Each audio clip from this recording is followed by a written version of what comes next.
Okay, so turn to lesson 11.4 using integration, and let's have a little look at example 6.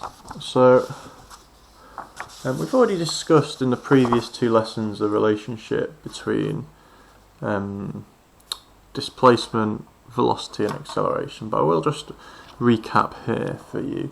So if you've got the three elements, displacement, velocity and acceleration, we can move between them using differentiation and integration. So if we're going down the list, we're going to differentiate, which is what we've done for the last two lessons. We've been differentiating these things. And if we're moving back up, we're going to integrate. Okay. Now integration is going to throw up its own problems, and we're going to see in these examples that it's not quite as simple as a differentiation process. So let's have a start with example 6. Example 6 tells us that there's a particle moving along the x-axis, and at time t equals 0 the particle is at the point where x equals 5. Okay, so that's really important, that piece of information there. I'm going to see why in a moment. It tells you the velocity and asks you to find an expression for the displacement. So if we're given velocity and we'd like to get to displacement, we're going to integrate because we're going back up the way. So if we've got that v is 6t minus t squared, then we're going to get the displacement, which in this case is going to be x, right, the x value here that it's talking about, so where it is on the x-axis, distance from the origin, will be the integral of 6t minus t squared dt.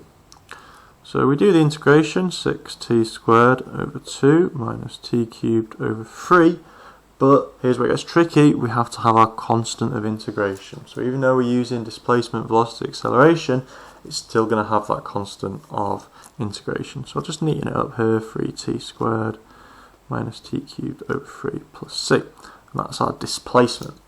The crucial bit of information earlier told us that t is 0 when x is 5, and that's what we're going to use to get our value of c. So we're going to substitute those values in. So substitute x equal to 5 and t equal to 0, and we will get 5 is equal to 3 times 0 squared minus 0 cubed over 3 plus c, which of course leaves you that 5 is equal to c.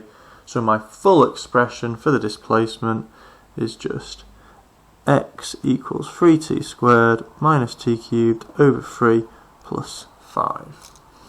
Okay. Then it asks us the distance of the particle from its starting point when t equals 6. Okay, so when it's talking about the distance from the starting point, that's really important that we think about where it starts. So at the start of this process, the particle was not at the origin. At the start is when t equals 0 and the particle is at the point x equals to 5. So the starting point is from x equal to 5. So we're going to bear that in mind.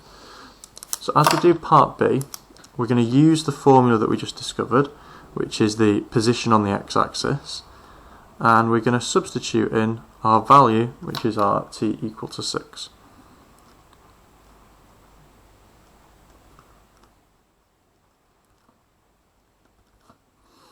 Okay, put all that into your calculator.